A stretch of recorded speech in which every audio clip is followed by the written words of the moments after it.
नमस्कार मित्रांनो, polity bye Gopal sir या ऑनलाईन प्लॅटफॉर्मवर आपलं सहर्ष स्वागत आहे. मित्रांनो, आज आपण कोणता टॉपिक बघणार आहे तर मार्गदर्शक तत्वे. मार्गदर्शक तत्वे याला काय म्हणतात तर DPSP सुद्धा म्हणतात इंग्लिशमध्ये. दहीपुरी शेवपुरी का तर नाही, राज्य धोरणाची मार्गदर्शक तत्वे. तर बघा ही नेमकी काय आहे यामधील आपण संकल्पना समजून घेऊ आधी, त्यानंतर काय बघू तर त्यानंतर त्यामध्ये काही आर्टिकल्स असतात. आयोग काय करतात तर वारंवार त्यावर क्वेश्चन सुद्धा विचारतात. तर आपण काय करणार आहे, आयोगाच्या एरियाप्रमाणे सुद्धा आपण यांचा अभ्यास करणार आहे. राज्य धोरणाची मार्गदर्शक तत्वे, directive principle of states policy. मग काय असेल, DPSP, D असेल, हे P असेल, हे काय असेल S असेल, आणि हे काय असेल P असेल. DPSP सुद्धा म्हटलं जातं याला. आता बघा स्रोत नेमकं कोणत्या देशाकडून घेतले असेल तर आयर्लंड म्हणू आपण, आयर्लंड. त्यानंतर भाग 4 मध्ये आपल्याला पाहायला मिळतात. ठीक आहे. त्यानंतर आर्टिकल 36 ते 51, आर्टिकल 36 ते 51. परत बघा मित्रांनो, आयर्लंड, त्यानंतर भाग 4 आणि 36 ते 51. आता मार्गदर्शक तत्वे मार्गदर्शन करतात. बघा स्टडी रूम मध्ये आपण जातो तर विविध काय असतात, काही व्यक्ती असे असतात की ते सतत मार्गदर्शन करतात. कोणी काय करतात तर मुलांना करतात, आणि काही खास असे असतात ते मुलींना सुद्धा मार्गदर्शन करतात. आपण बघतो स्टडी रूम मध्ये. ठीक आहे. तर बघा मार्गदर्शक तत्वे नेमकं आहे काय तर आपला भारत देश स्वातंत्र्य झाला, आणि स्वातंत्र्यानंतर काय तर महसुली काय होती, गव्हर्नमेंटकडे महसूल कमी होता. इंग्रजांनी काय केलं असेल तर आपलं आर्थिक शोषण केलेलं.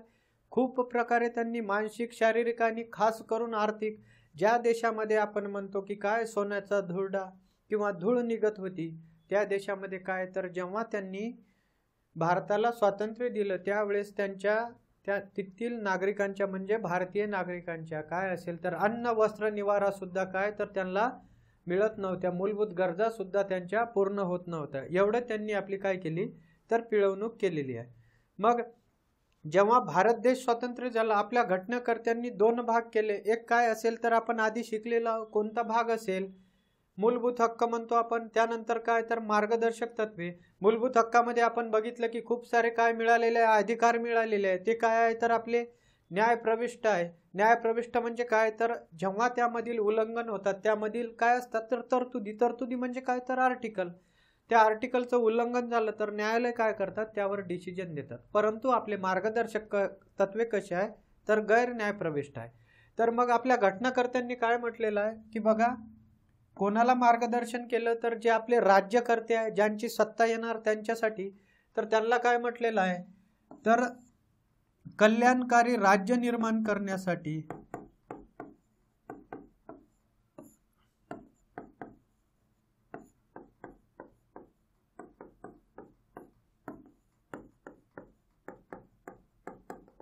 कशासाठी, कल्याणकारी राज्य निर्माण करण्यासाठी यामधील तरतुदीचा. या म्हणजे काय तर मार्गदर्शक तत्वामध्ये आपल्याला 36 ते 51 काय आर्टिकल पाहायला मिळतात. त्यामधील तरतुदी काय करणे तर लागू करणे काही काळानंतर. परंतु कधी, काही काळानंतर. आता मला सांगा, जर कल्याणकारी राज्य निर्माण करायचं असेल तर काही काळ कशाला, लगेच पाहिजे की नाही आपल्याला, बरोबर. परंतु हे का केलं असेल तर बघा गव्हर्नमेंटकडे त्यावेळेस महसूल होता का तर महसुलाची कमतरता होती. इंग्रजांनी खूप सारं आपलं शोषण केलेलं होतं. मग जसा जसा तुमच्याकडे महसूल येणार, जसा जसा तुमच्याकडे महसूल येणार तशा तशा तुम्ही काय करा, यामधील तरतुदी लागू करा. कशासाठी तर कल्याणकारी राज्य निर्माण करण्यासाठी. हे कोणी सांगितलं असेल तर आपल्या घटनाकर्त्यांनी. कोणाला मार्गदर्शन केलं असेल तर जे आपले राज्यकर्ते आहेत त्यांना सांगितलेलं आहे. मग आता बघा मार्गदर्शक तत्वे नेमकं आहे काय तर जेवढ्याही योजना येतात, लाडकी बहीण असो, त्यानंतर किसान सन्मान योजना असो, त्यानंतर इंदिरा आवास योजना असो, प्रधानमंत्री आवास योजना असो, सर्व योजना असो, हे कशाचा पार्ट आपल्याला पाहायला मिळतात तर मार्गदर्शक तत्वांचा पार्ट आपल्याला पाहायला मिळतात. काय म्हणू आपण तर त्यांना मार्गदर्शन केलेलं. आता बघा हे गैरन्याय प्रविष्ट आहे. काय असेल तर लाडकी बहीण योजना गव्हर्नमेंटने आता सुरू केलेली आहे समजा, बरोबर आहे की नाही. गव्हर्नमेंट एक 5 वर्षासाठी असतात, बरोबर का. आता जर गव्हर्नमेंटने 3 वर्षानंतर ही योजना बंद केली ही जर योजना बंद केली, कोणती एक्झाम्पलसाठी आपण लाडकी बहीण योजना म्हणतो, लाडकी बहीण योजना जर गव्हर्नमेंटनी 3 वर्षांनी बंद केली तर काही नागरिक न्यायालयात जाणार का? तर जाणार. समजा जर गेले ते तर काय होणार, न्यायालय यावर डिसिजन देणार नाही. का डिसिजन देणार नाही? तर हे गैर न्यायप्रविष्ट आहे. कसे आहे? गैर न्यायप्रविष्ट. गैर न्यायप्रविष्ट म्हणजे काय, तर न्यायालयाच्या कार्यक्षेत्रामध्ये हे येत नाही. मग काय असेल, तर यावर न्यायालय सुद्धा डिसिजन देत नाही. मग असंच झालेलं आहे मित्रांनो. बघा, लाडकी बहीण योजना सुरू केली, आपले टॅक्स पेयर होते काही व्यक्ती, ते कुठे गेले, तर न्यायालयात गेले आणि न्यायालयाला त्यांनी सांगितलं की आमचा टॅक्सचा पैसा काय करतात, हे कुठेही यूज करतात. मग न्यायालयाने सांगितलं की हे आमच्या कक्षेमध्ये येत नाही, आम्ही त्यावर डिसिजन देणार नाही. कळालं का? हे गैर न्यायप्रविष्ट आहे, न्यायालय यावर डिसिजन देत नसतात. तसंच आपण गैर न्यायप्रविष्ट काय काय बघितले, तर बघा सरनामा. सरनामा हा काय गैर न्यायप्रविष्ट. त्यानंतर काय मार्गदर्शक तत्वे. मार्गदर्शक तत्वे नंतर काय असेल, तर मूलभूत कर्तव्य. मूलभूत कर्तव्य सुद्धा आपल्याला काय पाहायला मिळतात, तर गैर न्यायप्रविष्ट. मग न्यायप्रविष्ट काय बघितले आपण, तर मूलभूत हक्क. मूलभूत हक्क कसे आहे, तर न्यायप्रविष्ट आहे, लक्षात ठेवायचं. ठीक आहे, गैर न्यायप्रविष्ट आहे. परत बघा, मग हे कशावर डिपेंड आहे, तर बघा आपल्या राज्यकर्त्यांवर डिपेंड आहे की नाही. म्हणून के.टी. शाह यांनी काय म्हटलेलं आहे, के.टी. शाह यांनी एक वेळेस असं म्हटलं, के.टी. शाह यांनी हे बँकेच्या चेक प्रमाणे. आता बघा, बँकेचे चेक आपण जेव्हा बँकेमध्ये चेक देतो त्यावेळेस काय असतात, तर वटविल्यानंतर आपल्या अकाउंटमध्ये पैसा येतात, परंतु ते वटविण्याचा अधिकार म्हणजे किती काळ लावायचा हे कोणाचा आहे, तर बँकेचा आहे, असंच म्हटलं गेलेलं आहे. हे बँकेच्या चेक प्रमाणे आहे. काय, आपले मार्गदर्शक तत्वे. मग लागू करायचे नाही करायचे हे कोणावर डिपेंड असेल, तर आपल्या राज्यकर्त्यांवर सुद्धा हे डिपेंड आहे. लक्षात ठेवायचा कन्सेप्ट बघितला आपण. कशासाठी आहे, तर कल्याणकारी राज्य निर्माण करण्यासाठी. मग कल्याणकारी राज्य निर्माण करायचं असेल तर एका व्यक्तीसाठी आहे का, तर नाही, सर्व समूहाला हे लागू असेल. सर्व समूह म्हणतो आपण, समूहासाठी आहे की नाही, समूहासाठी लागू आहे. मग कल्याणकारी राज्य निर्माण करायचे असेल तर यामध्ये वर्गीकरण सुद्धा केलेले आहे. किती प्रकारचे वर्गीकरण असेल, तर 3 प्रकारचे वर्गीकरण आहे. कोणते असेल, समाजवादी, गांधीवादी आणि उदारमतवादी. या 3 प्रकारावर सुद्धा आयोगानं एक वेळेस असं म्हटलं की मार्गदर्शक तत्वे हे फक्त कसे आहे, तर गांधीवादी. चुकीचं आहे की नाही, बिलकुल चुकीचं आहे. एक वेळेस त्यांनी म्हटलं की 2 प्रकारचे आहे, परंतु 2 आहे का, तर नाही, 3 प्रकारचे आहे. समाजवादी, गांधीवादी आणि उदारमतवादी. त्यांचे आर्टिकल सुद्धा डिवायडेशन झालेलं आहे. 36 ते 51 आर्टिकल आहे की नाही, तर ते आर्टिकल कशा प्रकारे डिवायडेशन होतात, कन्सेप्ट आपण ज्यावेळेस बघू त्यावेळेस तुम्हाला आर्टिकल सुद्धा पाठ ठेवण्याची गरज नाही. ठीक आहे, तर हे झाले काय आपले मार्गदर्शक तत्वे. आयर्लंड कडून घेतलेले आहे. भाग 4 मध्ये 36 ते 51. परत काय आहे, गैर न्यायप्रविष्ट आहे. ठीक आहे, कल्याणकारी राज्य निर्माण करण्यासाठी राज्यांना काय दाखवतात, तर दिशा दाखवतात, बघितलं आपण. परत बघा, जेव्हा इलेक्शन असतात त्यावेळेस वेगवेगळ्या पक्षांचे काय करतात, तर वेगवेगळे आपण काय म्हणतो जाहीरनामा जाहीर करतात. तर तो जाहीरनामा कशाच्या बेसवर असतात, तर या आपल्या मार्गदर्शक तत्वांच्याच बेसवर जाहीरनामा ते काढत असतात. बघा, त्यामध्ये तरतुदी असतात. आम्ही तुम्हाला काय देऊ, कर्जमाफी देऊ, एवढ्या नोकऱ्या काढू, वगैरे वगैरे. बघा, आपण ब्ल्यू प्रिंट म्हणतो की नाही, त्याप्रमाणे.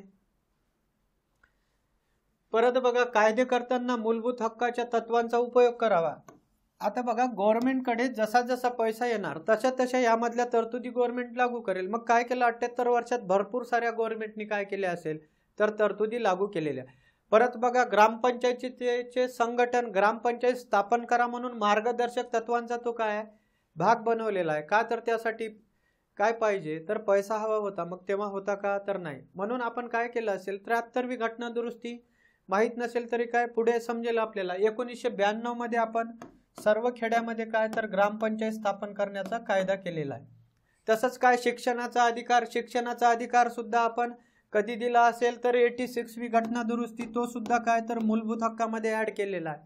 मग या गोष्टीसाठी काय हवं असतं, तर पैसा हवा असतो. म्हणूनच त्यांनी म्हटलं की तुमच्याकडे जसा जसा महसूल येणार तशा तशा तरतुदी तुम्ही काय करा, यामधील लागू करा.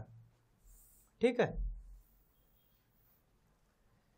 सामाजिक व आर्थिक लोकशाहीवर आधारलेली आहे. तर आता बघा, तुम्हाला लोकशाही सुद्धा मी मूलभूत हक्क शिकवत असताना सांगितलेले आहे. लोकशाही म्हणजे काय, तर लोकांनी लोकांसाठी तयार केलेले कायदे. मग आपल्याला आयोग असंच विचारतात. तर बघा, लोकशाही किती प्रकारे, लोकशाही 3 प्रकारची पाहायला मिळतात आपल्याला. कोणती लोकशाही असेल, तर सामाजिक, सरनाम्यामध्ये सुद्धा आपण बघितलेलं आहे, सामाजिक असेल, आर्थिक असेल आणि काय असेल, राजकीय. लोकशाही म्हणजे काय, तर लोकांचा सोर्स, पीपल म्हणतो की नाही. आपलं संविधान कोणी तयार केलं असेल, तर आपल्या जनतेनं केलेलं आहे. मग सामाजिक आणि आर्थिक लोकशाही आपल्याला कुठे पाहायला मिळतात, तर आपल्या मार्गदर्शक तत्वामध्ये मिळतात की नाही, तर बिलकुल मिळतात. परत बघा, राजकीय लोकशाही हे आपल्याला मूलभूत हक्कामध्ये पाहायला मिळतात. ठीक आहे.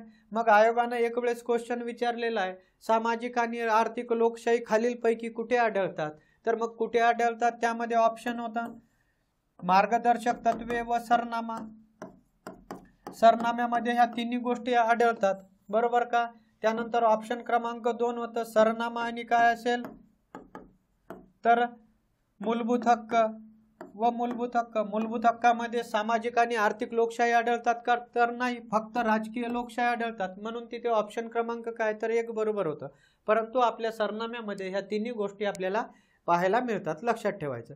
सामाजिक म्हणजे काय, तर तुम्हाला सांगितलेलं आहे, सर्वांसाठी कायदे काय असेल, तर सारखे असेल.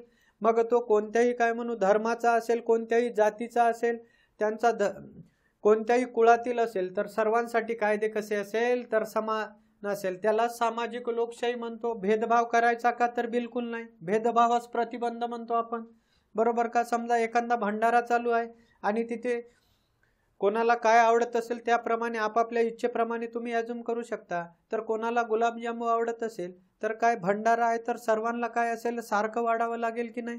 म्हणजे 2-2 क्वांटिटी आपण काय केली, तर सर्वांना वाढायची. मग असं करायचं का, कोणाला 5 द्यायचे आणि कोणाला काहीच द्यायचे नाही. भेदभाव झाला की नाही, मग काय असेल, सर्व सारखे असेल कायद्यापुढे, लक्षात ठेवायचं.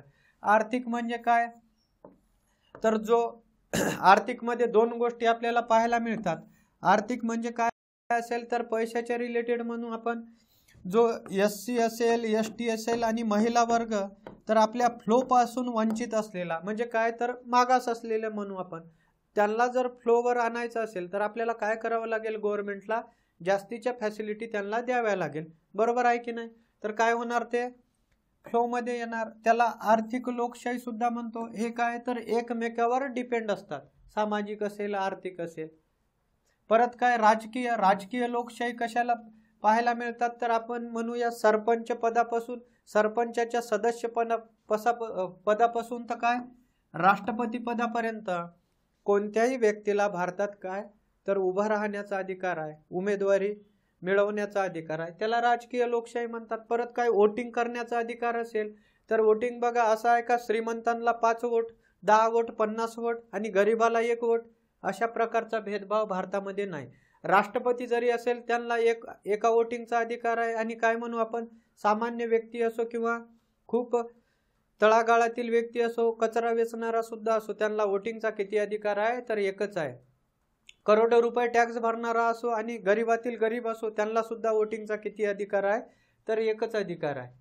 परत काय, आपण जेव्हा वोटिंगला जातो त्यावेळेस वेगवेगळ्या धर्माच्या वेगवेगळ्या रांगा असतात का तिथे, तर नाही. एक महिलांची असेल आणि एक काय असेल, पुरुषांची असेल.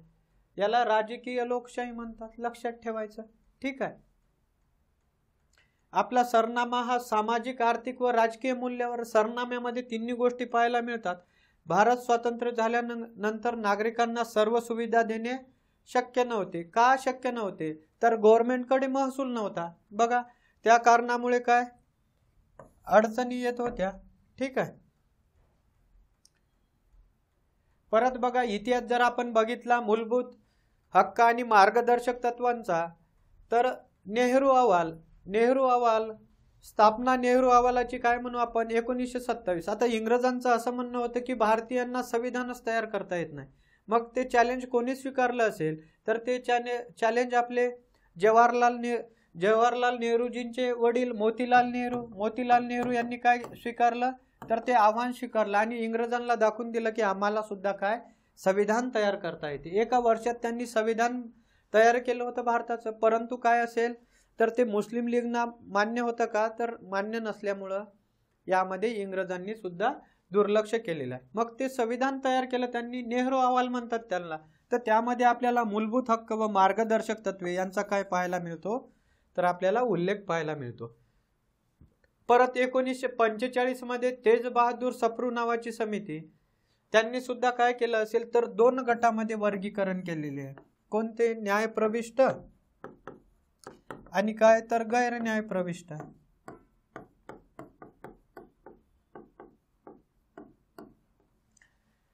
परत BN राव घटनेचे काय आपल्या सल्लागार कधी निवड झाली असेल तर आपल्याला माहित आहे 11 डिसेंबर 1946। 11 डिसेंबर 1946 काय असेल तर घटनेचे किंवा संविधानाचे सल्लागार म्हणून त्यांची निवड केली। त्यांनी सुद्धा न्यायप्रविष्ट आणि गैर न्यायप्रविष्ट असे 2 प्रकार वर्गीकरण केलेले आहे। परत बघा मित्रांनो, डॉक्टर बाबासाहेब आंबेडकरांनी असं म्हटलं होतं की जे जनतेच्या भरोशावर निवडून आलेलं सरकार आहे ते काय करणार नाही, यामधील तरतुदीकडे दुर्लक्ष करणार का, तर नाही। जर बघा कोणतंही गव्हर्नमेंट असेल तर काय करावं लागतात, त्यांना व्यवस्थित काय म्हणू आपण नीटनेटके काम करावे लागेल, कायदा सुव्यवस्था व्यवस्थित ठेवावा लागेल, त्यानंतर काय डेव्हलपमेंट करावी लागेल, तरच जनता काय करतात तर परत निवडून देण्याचा प्रयत्न करतात। म्हणून हे फक्त तरतुदी आहे का, तर नाही। डॉक्टर बाबासाहेब आंबेडकरांचं असंच म्हणणं होतं की जनतेच्या मतावर निवडून आलेले सरकार याकडे दुर्लक्ष करणार का, तर बिलकुल नाही। याकडे म्हणजे काय, तर आपल्या मार्गदर्शक तत्वांकडे बघू आपण। खूप चांगल्या यामधल्या काय आहे तरतुदी आहे, ह्या जर सर्व तरतुदी लागू केल्या तर काही लोकांचं असं म्हणणं होतं की पृथ्वी हे स्वर्गाप्रमाणे असेल। एवढ्या चांगल्या तरतुदी आपल्याला मार्गदर्शक तत्वामध्ये पाहायला मिळतात। उद्या जर विचारलं की समित्या, तर हे लक्षात ठेवायच्या, नेहरू अहवालामध्ये उल्लेख आहे। त्यानंतर काय तेज बहादूर सप्रू समिती, वैयक्तिक काय म्हणू आपण BN राव यांनी सुद्धा 2 याच्यामध्ये हे केलेले आहे, डिवायडेशन केलेले। आता बघा आर्टिकल 36 ते 51। 36 मध्ये काय सांगितलेली आहे व्याख्या, कशाची व्याख्या, तर राज्यसंस्थेची। मग राज्यसंस्थेची व्याख्या आर्टिकल 12 मध्ये कशी दिलेली आहे, डिटेल्स बघा। 36 मध्ये काय सांगितलं तुम्हाला, राज्यसंस्थेची व्याख्या, आणि तुम्हाला ते जर बघायचे असेल तर कुठे जा म्हणते, आर्टिकल 12 मध्ये। मग आर्टिकल 12 मध्ये काय पाहायला मिळतात, तर आपण बघितलेली आहे डिटेल्स राज्यसंस्थेची व्याख्या। यामध्ये काय सांगितलेलं आहे आपण, केंद्र सरकार असेल, त्यानंतर काय असेल राज्य सरकार असेल, आणि काय म्हणू आपण लोकल गव्हर्नमेंट असेल, लोकल गव्हर्नमेंट म्हणतो, तर यांच्या व्याख्या दिलेल्या आहे। परत काय गव्हर्नमेंट म्हणजे खाजगी संस्था जरी आपल्या कोणासाठी कार्य करत असेल, गव्हर्नमेंटच्या म्हणजे गव्हर्नमेंटसाठी जर ते कार्य करत असेल, काही खाजगी कंपन्या असतात बघा गव्हर्नमेंटची कार्य करत असेल, ते सुद्धा आपल्याला कशामध्ये पाहायला मिळतात, तर राज्यसंस्थेच्या व्याख्येमध्ये पाहायला मिळतात। परत गव्हर्नमेंटच्या सर्वच आपण प्राधिकरणे म्हणजे काय असेल, मिनीरत्न, महारत्न, नवरत्न ह्या कंपन्या सुद्धा आपल्याला कशात पाहायला मिळतात, तर राज्यसंस्थेच्या व्याख्येमध्ये पाहायला मिळतात। मग न्यायव्यवस्थेबद्दल सुद्धा आपण बघितलं होतं, तर काय असेल, जेव्हा न्यायव्यवस्था नियम तयार करतात त्यावेळेस आपल्याला राज्यसंस्थेच्या व्याख्येमध्ये पाहायला मिळतात, परंतु ज्यावेळेस न्यायदानाचं कार्य करतात त्यावेळेस ते राज्यसंस्थेच्या व्याख्येमध्ये पाहायला मिळत नाही। मग BCCI, NCERT हे आपल्याला राज्यसंस्थेच्या व्याख्येमध्ये येत नाही, लक्षात ठेवायचं, तेव्हा सुद्धा तुम्हाला सांगितलं होतं। तर बघा आर्टिकल 36 काय म्हणतात, तर राज्यसंस्थेची व्याख्या दिलेली आहे।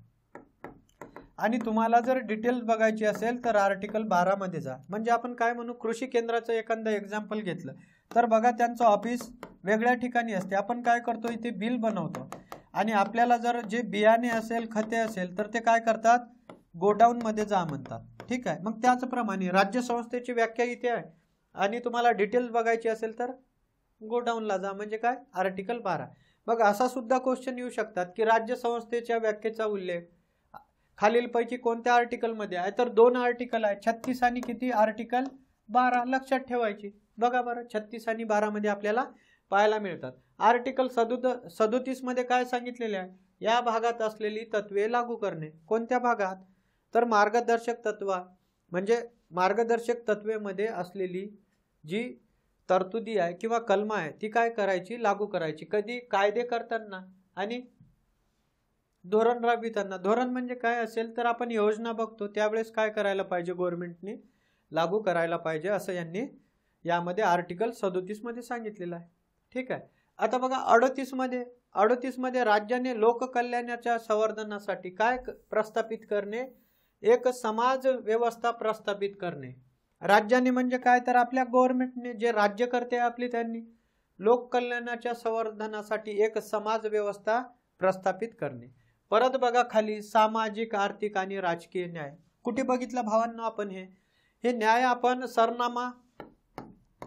सरनामा आणि कुठे तर आता आपण कुठे बघत आहोत तर मार्गदर्शक तत्वामध्ये. उद्या जर क्वेश्चन आला की न्याय हे आपल्याला कुठे पाहायला मिळतात, सामाजिक, आर्थिक, राजकीय न्याय सरनामा आणि मार्गदर्शक तत्वामध्ये पाहायला मिळतात. सामाजिक तर आपण बघितलेलं आहे, कायद्यापुढे समानता. आर्थिक म्हणजे फ्लो पासून वंचित असलेल्या घटकांचा काय करणे, समावेश करणे.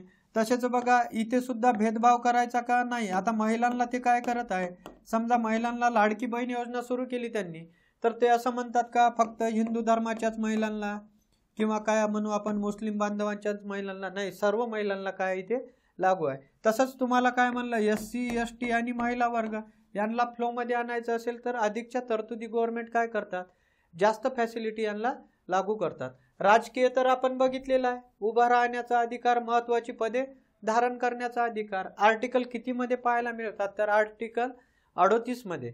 आता बघा उत्पन्नाची विषमता किमान पातळीवर आणणे. विषमता तर माहित आहे, गिनी गुणांक वगैरे वगैरे तुम्हाला माहित असेल, बरोबर का. इकॉनॉमिकचा पार्ट आहे.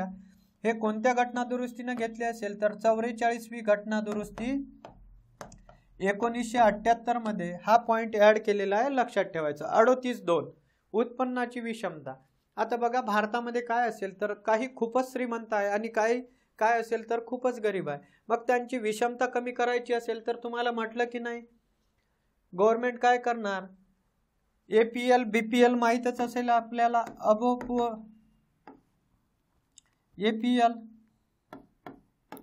अबो पुअर्टी लाईन म्हणतो आणि BPL म्हणजे काय तर बिलो पुअर्टी लाईन, बरोबर का. काही श्रीमंत आहे आणि काही गरीब आहे. हे BPL आहे, लाईन पासून वर आणायचं असेल तर यांना साहजिकच काय जास्त तरतुदी द्याव्या लागेल. त्याचप्रमाणे यांनी म्हटलेलं आहे उत्पन्नाची विषमता किमान पातळीवर, कमीत कमी पातळीवर आणा, बरोबर आहे की नाही. विषमता कमी करा समाजामधली. हे कशामध्ये सांगितलेलं आहे तर आर्टिकल 38.2 मध्ये. मग बऱ्यापैकी गव्हर्नमेंटनी काय केलेलं असेल तर बऱ्यापैकी गव्हर्नमेंट वेगवेगळ्या योजना आणतात बघा, त्याद्वारे सुद्धा विषमता कमी करण्याचा प्रयत्न करतात. ठीक आहे. आर्टिकल 39. आता 39 आर्टिकल मध्ये आपल्याला 5-6 आर्टिकल सब आर्टिकल पाहायला मिळतात, परंतु हे लक्षात कसे ठेवायचे तर आपण जेव्हा सर्व आर्टिकल बघू त्यानंतर तुम्हाला ट्रिक सुद्धा सांगणार आहे, त्या माध्यमातून काय तर हे आपल्या लक्षात राहणार. आर्टिकल 39 राज्याने अनुसरायच्या धोरणाची काय तर विशिष्ट तत्वे म्हटलेलं आहे. कोणी, राज्याने म्हणजे काय तर राज्यकर्ते आपले. ठीक आहे. उपजीविकेचे साधन मिळवण्याचा हक्क, समान स्त्री व पुरुष म्हणजे काय असेल, जर जीवन जगण्यासाठी उपजीविकेचे काय तर साधन मिळवण्याचा हक्क कसा आहे तर सारखा आहे स्त्री व पुरुष यांना. उपजीविका म्हणतो की नाही आपण, काम करण्यासाठी, जीवन जगण्यासाठी एखादं साधन मिळत असेल, साधन म्हणजे काय तर वेगवेगळे व्यवसाय वगैरे, बरोबर का, त्यांना तो हक्क कसा आहे तर सारखा आहे स्त्री व पुरुष यांना. परत बघा भौतिक साधन संपत्तीची मालकी व नियंत्रण कसं असेल, सामूहिक हितांना उपायकारक होईल अशी. आता गव्हर्नमेंटकडे आपण भरपूर साऱ्या काय बघतो तर काय असतात, सोर्स असतात. कोणते सोर्स असेल तर वेगवेगळे आपण खाणी म्हणू, कोळसा खाण आहे, वेगवेगळ्या खाणी आहे, तर त्यामधून जे पैसा येणार ते कसा असायला हवा तर सामूहिक हिताला काय होईल तर उपायकारक. असं म्हटलेलं आहे का की स्पेसिफिक व्यक्तींचाच यामध्ये फायदा होणार का तर नाही, त्यामधून येणारा जो रेव्हेन्यू पैसा आहे, महसूल आहे, ते कसा होणार तर सारखा डिस्ट्रीब्यूट व्हायला हवा. ठीक आहे. संपत्तीचे उत्पादन. आता बघा जी संपत्ती आहे, संपत्तीचे उत्पादन करत असताना केंद्रीकरण होऊ नये.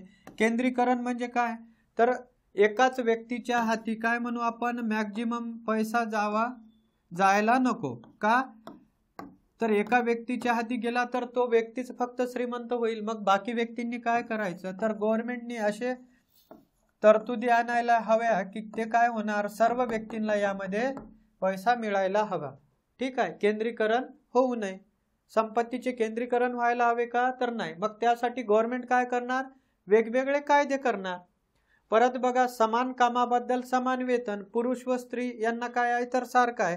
आता बघा, आपण MPSC मध्ये असो, UPSC मध्ये असो, असं म्हटलं जातं का स्त्री आहे म्हणून त्यांना कमी पगार आणि पुरुष आहे म्हणून त्यांना जास्त पगार एकाच पदासाठी?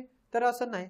परत आपण बघितलेलं आहे समान वेतन कायदा पुरुष आणि स्त्रियांना 1976 मध्ये, 1976 मध्ये आपण बघितलेलं आहे ते.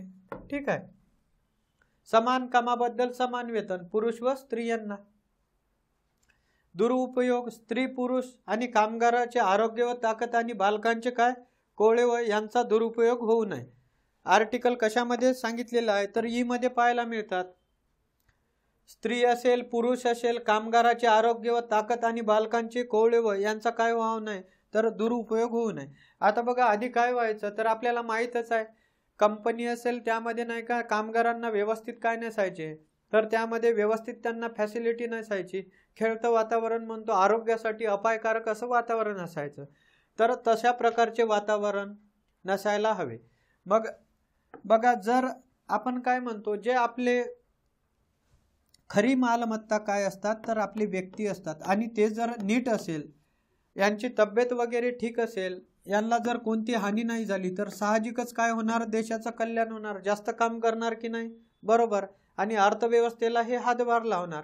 परत आपण बालकांचे म्हटलं, बघा बरं, बालक काय असतात तर उद्याचे काय असेल ते उद्याचे नागरिक आहे. जर व्यवस्थित बालक असेल, काय म्हणू आपण, व्यवस्थित म्हणजे काय असेल तर सुवृद्ध बालक असेल तर काय होणार, देश 2 पावले पुढेच जाणार.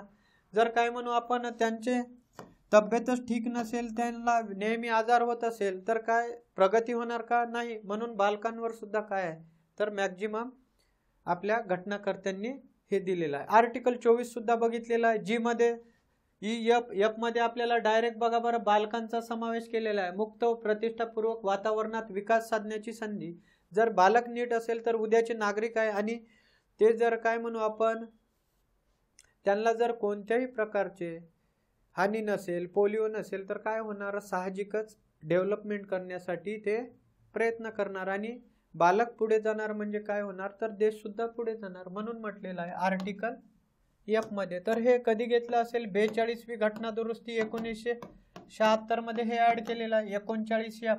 परत बघा, बालकांसाठी आर्टिकल आपल्याला कुठे पाहायला मिळतात, बालकांचे आर्टिकल बघा बरं, आर्टिकल 24 आणि काय असेल तर 39 ई आणि एफ मध्ये उल्लेख आहे की नाही. इथे तुम्हाला 14 वर्षाखालील म्हटलेलं आहे. इथे तसं काही सांगितलेलं आहे का तर बिलकुल सांगितलेलं नाही. 39 ए समान न्याय व कायदेविषयक काय असेल, मोफत सहाय्य. कायदेविषयक काय तर मोफत सहाय्य. तर बघा, आर्टिकल्स हे आपल्या कशामध्ये ऍड केलेले आहे तर मार्गदर्शक तत्वामध्ये. त्यांनी असं म्हटलेलं आहे की जसा गव्हर्नमेंटकडे जर पैसा आला, काही व्यक्तींना बघा न्याय मागण्यासाठी पैसा नसतो, त्यांची न्यायालयात जाण्यासाठी खर्च करण्यासाठी काय तर त्यांच्याकडे पैसा नसतात. तर मग गव्हर्नमेंटनी काय करायला हवं तर समान न्याय व कायदेविषयक मोफत सहाय्य. तर त्या व्यक्तींना कायदा म्हणजे काय असेल, न्यायालयात खटला लढविण्यासाठी मदत करायला हवी. तर आर्टिकल किती मध्ये पाहायला मिळतात तर 39 ए. हे आर्टिकल आपल्यासाठी अतिशय महत्वाचं आहे. वारंवार आयोग क्वेश्चन विचारतात. समान न्याय म्हणजे काय असेल, सारखा न्याय. कायदेविषयक कशाला, मोफत सहाय्य. तर बघा, काही रेप केसेस असतात त्यावेळेस गव्हर्नमेंट काय करतात तर स्वतः ते केसेस लढवत असतात. ठीक आहे. काही अन्याय झालेला असेल आणि त्यांच्याकडे पैसा वगैरे नसेल तर बऱ्यापैकी सुद्धा गव्हर्नमेंट काय करतात तर स्वतः केसेस लढवत असतात. ठीक आहे, स्वतः केसेस चालवतात स्वतःच्या पैशामधून. हे कधी घेतलं असेल मित्रांनो तर बघा, 42वी घटना दुरुस्ती 1976. आता बघा, घटना दुरुस्त्या कशा लक्षात ठेवायच्या त्यावेळेस तर मी सांगणार. जिथे तुम्हाला 42वी घटना दुरुस्ती दिसतात तिथे 39 ए असेल, 43 ए आणि काय असेल 48 ए. जिथे जिथे ए दिसतात तिथे काय असेल तर 42वी घटना दुरुस्ती. आणि फक्त एकच अपवाद आहे, 39 एफ. बघा, 39 एफ 42व्या घटना दुरुस्तीने काय केलेले आहे, ऍड केलेले आहे. ही घटना दुरुस्ती भरपूर वेळेस विचारतात की 42व्या घटना दुरुस्तीने खालीलपैकी कोणत्या तरतुदी ऍड केलेल्या आहे, कोणत्या तरतुदी ऍड केलेल्या नाही, असं सुद्धा आयोग विचारतात. परत बघा आर्टिकल 41 ग्रामपंचायतीचे काय संघटन आर्टिकल किती मध्ये सांगितलेलं आहे, तर आर्टिकल 40 मध्ये आपल्याला सांगितलेलं आहे. परत आपण काय केलं असेल तर ग्रामपंचायत स्थापन केलेले आहे. 73वी घटना दुरुस्ती 1992 आणि अंमलबजावणी कधी झाली असेल तर 24 एप्रिल 1993. 2010 पासून काय म्हणू, जेव्हा आपण पंचायत राज शिकणार त्यावेळेस आपल्याला पाहायला मिळणार. तर ग्रामपंचायतीचे काय करा तर संघटन करा. हे सुद्धा आपल्या कधी सांगितलं असेल, जेव्हा घटना तयार करायची होती त्याच वेळेस. परंतु मग गव्हर्नमेंटनी कधी यामधल्या तरतुदी ऍड केल्या असेल तर 1992 मध्ये. ठीक आहे. परत बघा कलम 41 हे आर्टिकल सुद्धा महत्वाचं आहे. डायरेक्ट विचारतात ग्रामपंचायतीचा उल्लेख कशामध्ये पाहायला मिळतात, तर कशामध्ये आर्टिकल 43 मध्ये. बघा आपण 92वी घटना दुरुस्ती केली, 73वी घटना दुरुस्ती केली. कधी केली असेल 1992 मध्ये. आणि ही अंमलबजावणी कधी झाली असेल तर 24 एप्रिल 1993. ठीक आहे. की राज्यघटनेच्या कोणत्या आर्टिकल मध्ये आपल्याला उल्लेख पाहायला मिळतात, हे 40 तर आर्टिकल आहे, परंतु 243 मध्ये आपल्याला पाहायला मिळतात 0 ते O पर्यंत. त्यावेळेस आपण बघूया हे. ठीक आहे. ग्रामपंचायत ज्यावेळेस बघणार त्यावेळेस तुम्हाला कळेल. परंतु आपल्याला विचारतात डायरेक्ट की ग्रामपंचायतीचे संघटन कोणत्या आर्टिकल मध्ये आहे, तर 40 मध्ये. यांच्या ट्रिक सुद्धा आपण सर्व डिस्कस केल्यानंतर बघू. परत बघा कलम 41 किंवा आर्टिकल 41 कामाचा, शिक्षणाचा आणि विशिष्ट बाबतीत सार्वजनिक सहाय्याचा काय अधिकार म्हटलेला आहे. तर कामाचा, शिक्षणाचा आणि विशिष्ट बाबतीत म्हणजे काय, तर बघा इथे काही गोष्टी अशा लक्षात ठेवायच्या. विशिष्ट बाबतीत आता बघा आपल्या राज्यकर्त्यांना त्यांनी सांगितलेलं आहे, मग हे जनकल्याणासाठी आहे की नाही. विशिष्ट बाबतीत एक वेळेस आयोगानं म्हटलेलं आहे की काय आजारपण असेल, अपंगत्व, बेरोजगारी आणि वार्धक्य. वार्धक्य म्हणजे काय, तर बघा म्हातारपण म्हणतो आपण, म्हातारपण याला वार्धक्य म्हणतात.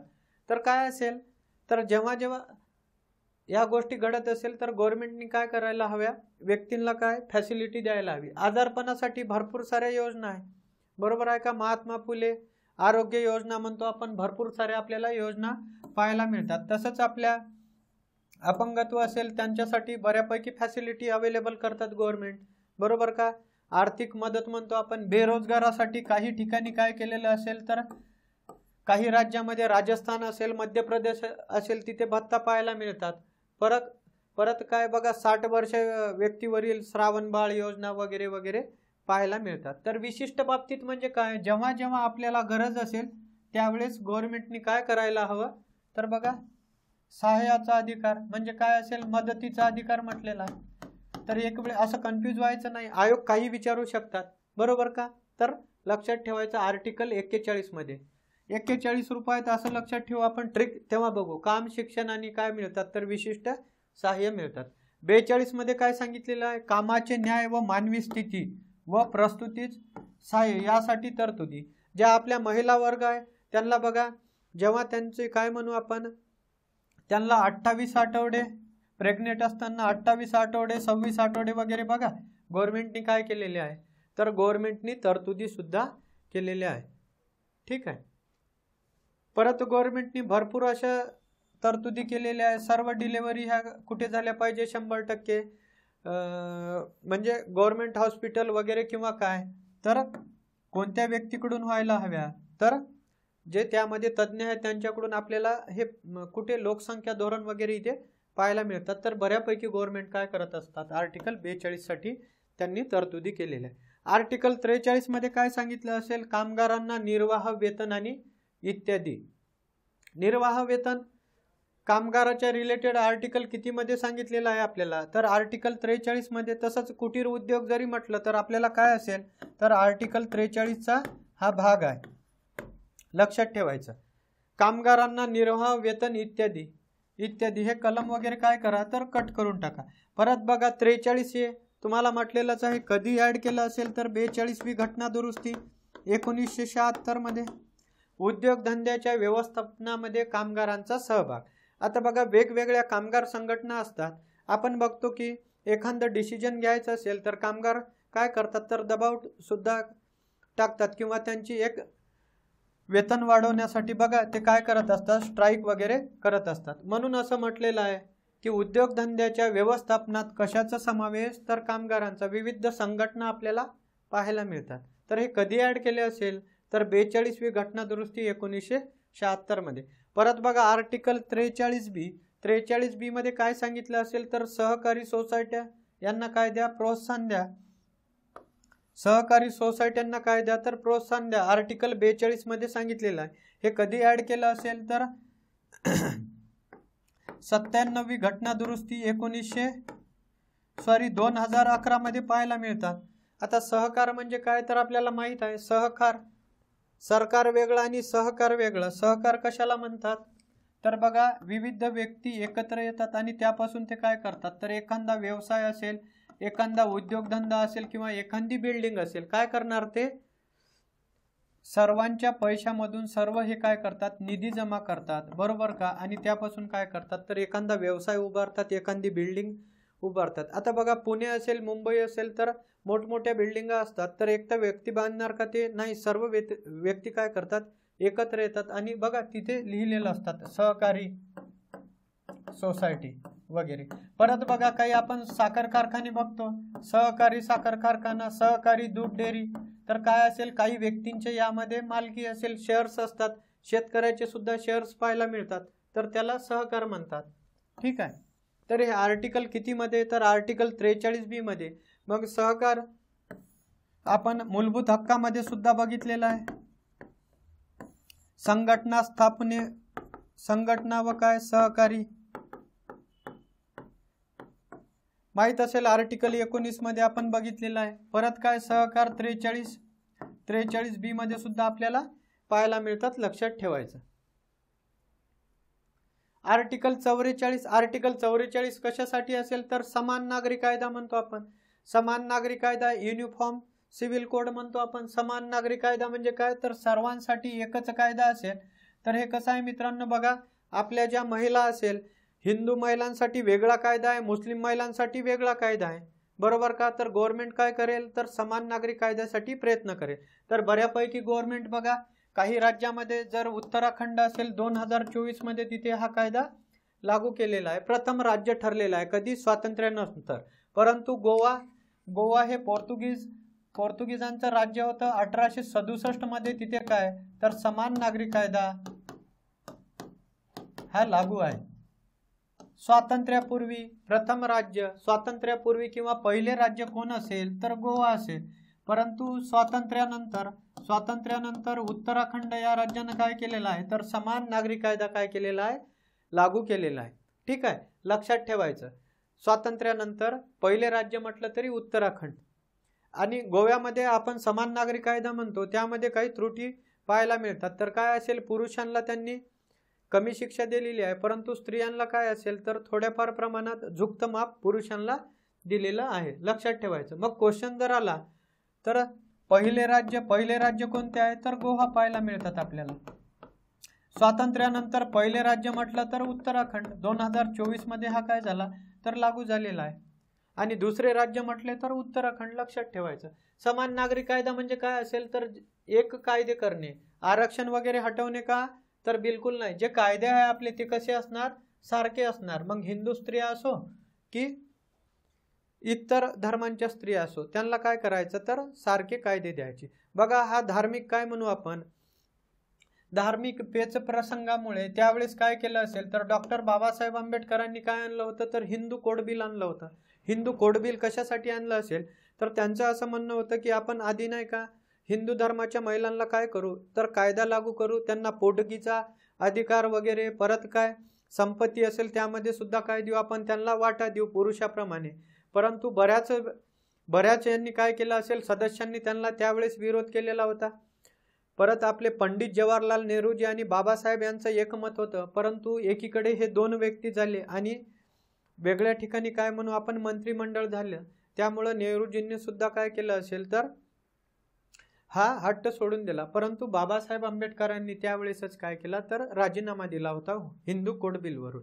त्यांनी असं आधी म्हटलं की आधी हिंदू स्त्रियांना लागू करू आणि स्टेप बाय स्टेप काय करू आपण हे सर्वांसाठी आणू, परंतु त्याला खूप विरोध झाला आणि शेवट काय तर बाबासाहेब एकटे पडले, त्यामुळे त्यांनी राजीनामा दिला. आज आपण काय म्हणू 78-80 वर्ष होत आहे, परंतु समान नागरी कायदा अजून लागू झालेला नाही. तर मुस्लिम स्त्रियांसाठी वेगळेच कायदे, 3 तलाक वगैरे वगैरे म्हणतो आता काय तर कायदे बनवण्यात आलेले आहे. परत गव्हर्नमेंट काय म्हणतात समान नागरी कायदा आणू, यावर सुद्धा काय तर विचार सुरू आहे त्यांचा. तर आर्टिकल कितीमध्ये तर आर्टिकल 44 मध्ये लक्षात ठेवायचं आपण. कलम 45 मध्ये काय सांगितलं असेल तर 6 वर्षाखालील बालकांचे काय बालकाचे संगोपन व शिक्षणाची तरतूद काय करणार तर जे आपले राज्य संस्था आहे तर 6 वर्षापर्यंतच्या बालकाला काय देणार तर शिक्षणाची सोय उपलब्ध करून देणार. हे कोणाला सांगत आहे तर आपल्या मार्गदर्शक तत्वे म्हणजे कोणाला तर सरकारला सांगतात, आपल्या राज्यकर्त्यांना सांगतात की 6 वर्षाच्या बालकांना तुम्ही काय करून द्या शिक्षणाची सोय सुविधा उपलब्ध करून द्या. तर आपल्याला माहित आहे आर्टिकल बघा शिक्षणा रिलेटेड 86वी घटना दुरुस्ती लक्षात ठेवायची. 86वी घटना दुरुस्ती 2002 यामध्ये आपल्याला पाहायला मिळतात मूलभूत हक्क असेल, मूलभूत हक्क आर्टिकल कितीमध्ये 21A मध्ये 21A मध्ये काय सांगितलेलं असेल 6 ते 14 वर्षापर्यंतच्या मुलांना काय असेल तर शिक्षणाचा अधिकार असेल, बरोबर का, हे त्यांचा काय आहे अधिकार आहे. परत बघा मार्गदर्शक तत्वे आता आर्टिकल 45 बघत आहे आपण आणि यामध्ये काय सांगितलं तर 6 वर्षापर्यंतच्या मुलांना काय उपलब्ध करून द्यायला पाहिजे तर राज्यकर्त्यांनी शिक्षण सुविधा उपलब्ध करून द्यायला हवी.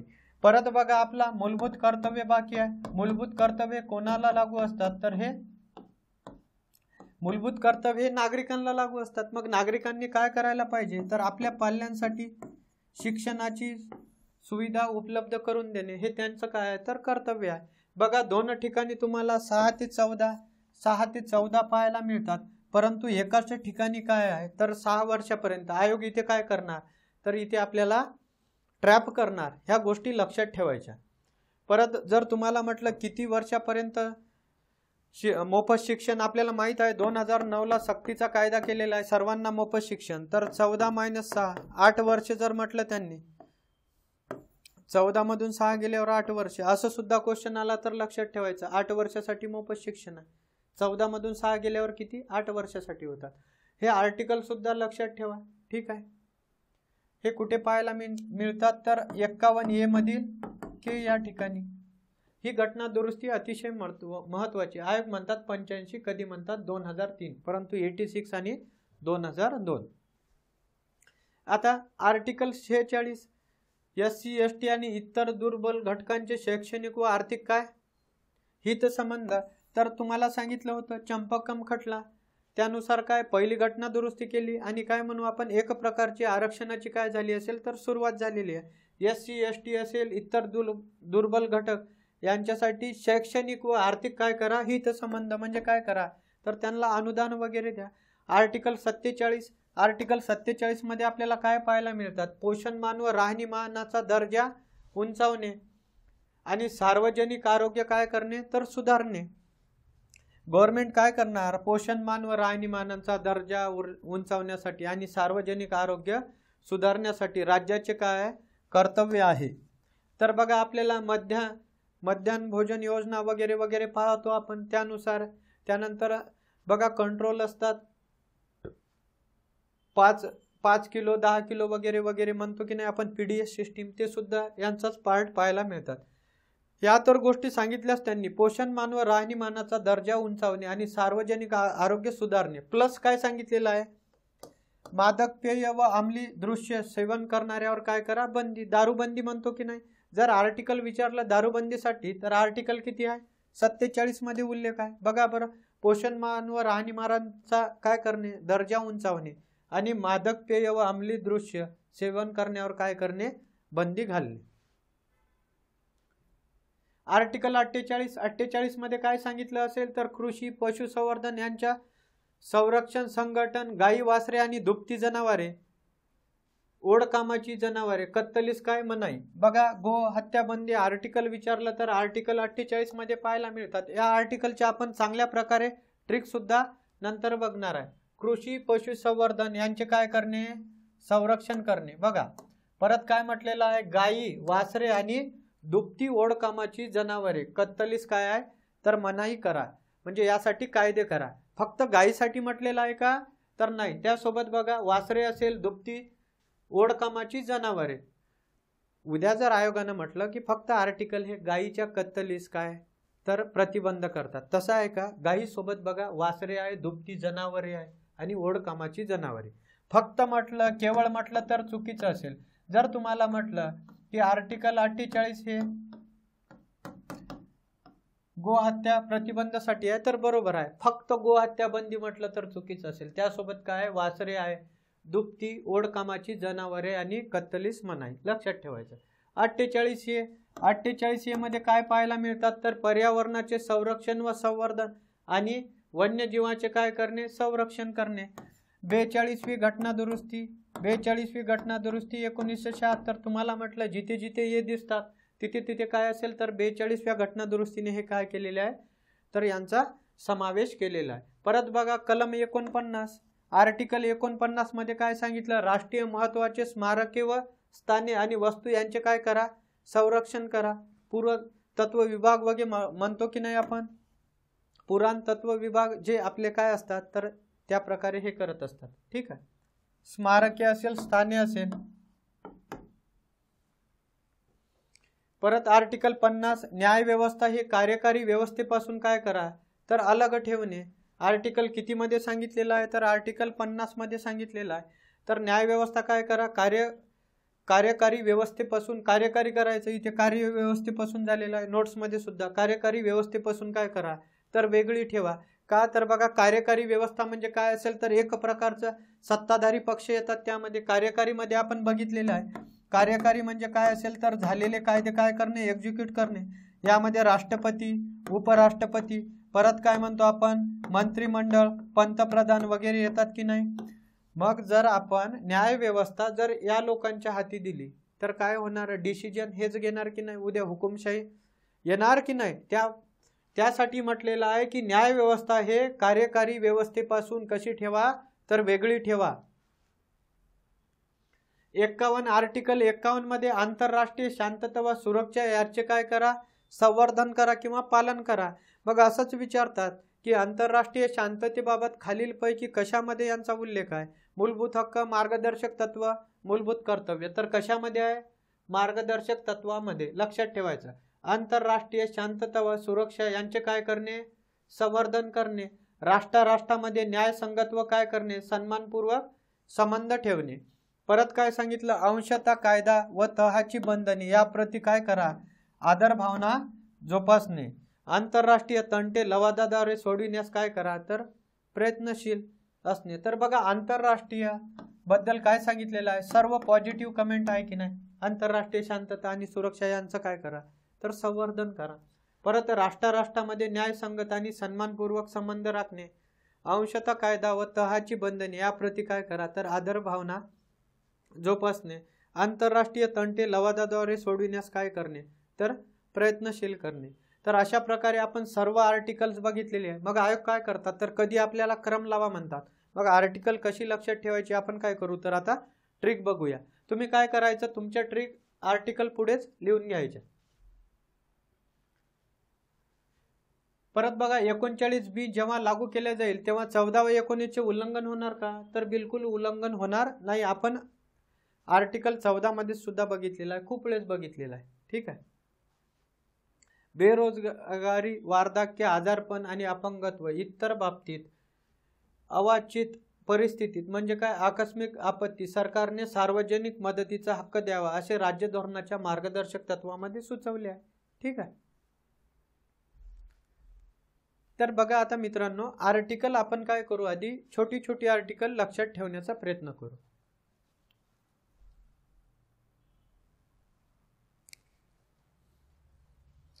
आधी आर्टिकल आपण 40 बघू का तर त्यावर वारंवार क्वेश्चन येतात. 40 असेल, 44 असेल. ठीक आहे. तर बघा इथे काय करायचं आपण ग्रामपंचायत रिलेटेड यामध्ये तरतुदी सांगितलेल्या आहे. तुम्ही तुमच्या नोट्सच्या पुढे लिहून घ्यायची ट्रिक आहे ही. काय तर आपण ॲझ्युम करत असतो. तर बघा 40 मध्ये काय म्हटलं आपण, 4 आहे की नाही, किती ग्रामपंचायत एकत्र आल्या, तर 4 ग्रामपंचायत. आता बघा हे कशासाठी आहे, तर आर्टिकल लक्षात ठेवण्यासाठी आहे. 1 यो 2 यो आपल्याला काही घेणं देणं नाही. किती ग्रामपंचायत लक्षात ठेवायचे आपण, 4 ग्रामपंचायत कशा आल्या, 4 ग्रामपंचायत एकत्र आल्या. किती, 4 ग्रामपंचायत. मग 4 पुढे जर 1 0 लावला तर आर्टिकल बघा बरं आपल्याला 40 मध्ये पाहायला मिळतो की नाही, 4 ग्रामपंचायत एकत्र आल्या. परत बघा 44,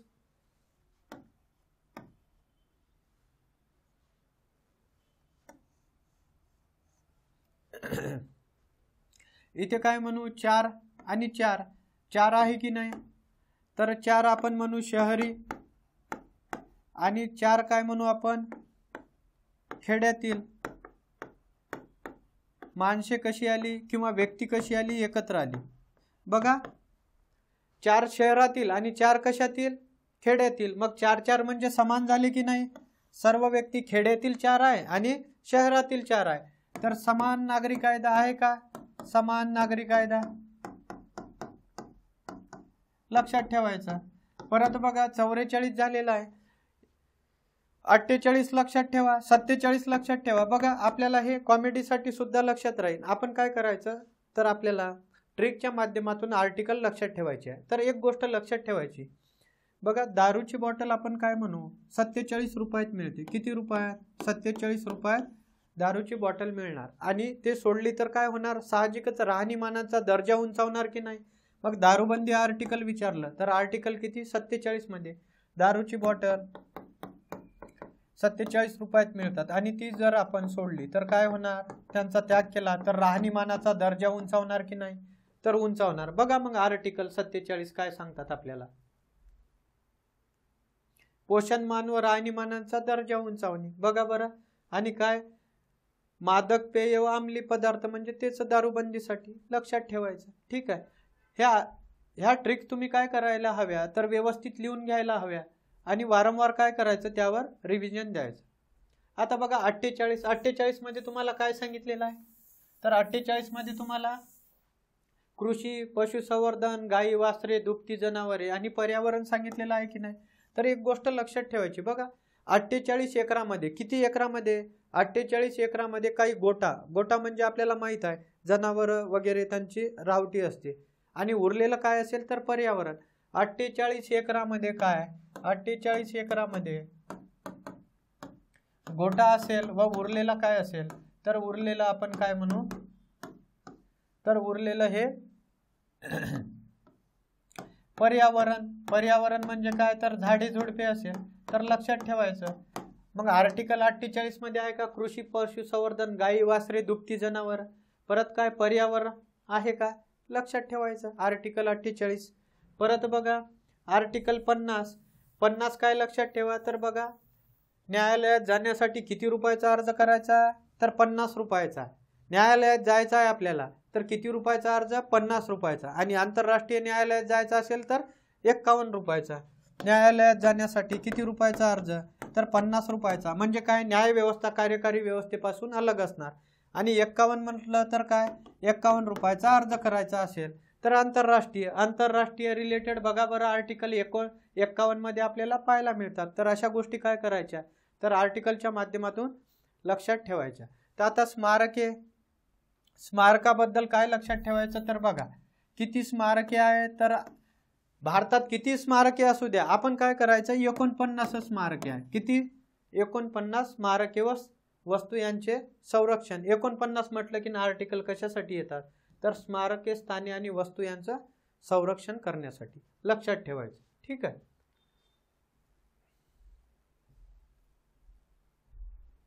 आता बघा आर्टिकल 47 झालं. 46 कसं लक्षात ठेवायचं, तर बघा 46 मध्ये तुम्हाला इथे 6 दिसतात का, जर तुम्ही मराठीत 6 म्हटलं तर हे यस दिसते का, हे एससी आणि हे काय असेल एसटी. एससी आणि एसटी साठी आर्टिकल 46 बरोबर का, 6 लिहून घ्यायचं आणि हे 6 ला काय करायचं एससी एसटी. परत आर्टिकल 45 45 तर असंही लक्षात राहणार आहे, खूप वेळेस आपण काय केलं तर बघितलेलं आहे. समान नागरी कायदा सुद्धा बघितलेला आहे. ठीक आहे.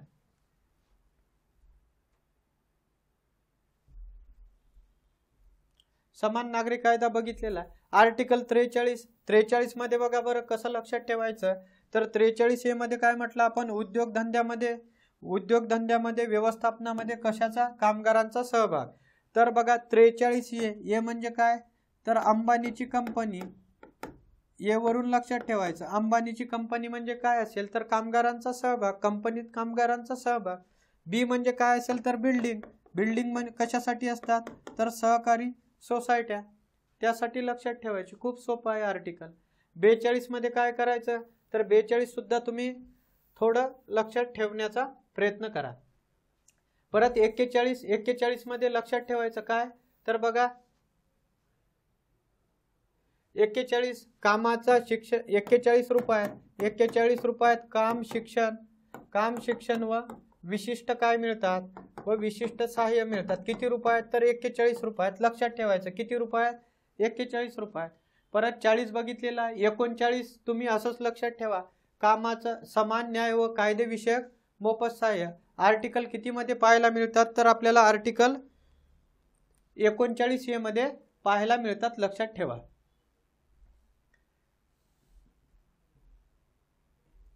परत आता ही आर्टिकल बघा, ही आर्टिकल कशी लक्षात ठेवायची, 39 ई ते एफ लक्षात ठेवायचं. बघा यामध्ये काय करायचं,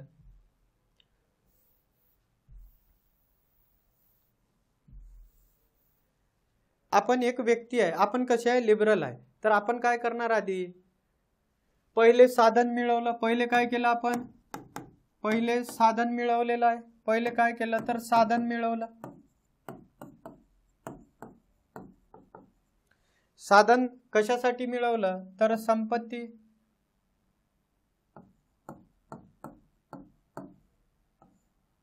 साधन मिळवून काय केलं असेल तर बघा